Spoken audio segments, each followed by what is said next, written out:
Hello guys, and welcome to another quick tutorial video. And in this short tutorial video, I'm going to be showing you how you can simply deposit your BNB from Binance to Trust Wallet. It's an easy process, but you must have a Binance account before you can continue. So if you do not have an account, by using our link, which is going to be in the description of this video, you stand a chance to claim 100 USDT worth of trading fee rebates when you register and verify your account. So guys, once you're logged in, all you need to do to deposit your BNB and Trust Wallet, it's easy. Head over to the wallet icon at the bottom right corner of the screen, which is just here.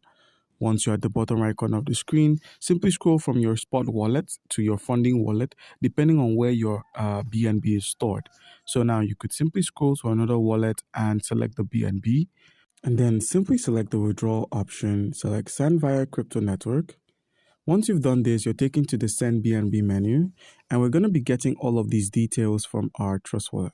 So once you've minimized, scroll over to you find the Trust Wallet mobile app, and once you're logged in, simply select the BNB.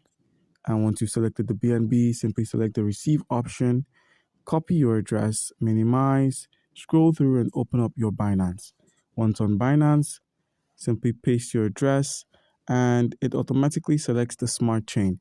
Seeing as we're going to be working with the smart chain BNB from Trust Wallet, as you can see here, it's smart chain BNB we're working with. And once you're done there, simply enter the amount you wish to send and simply click on the withdrawal option. So now by simply doing this, you could head over to your Trust Wallet, make a simple reload, and you'd find your BNB on your wallet. So guys, do comment down below if you have a question and you'll be given an answer. Thank you.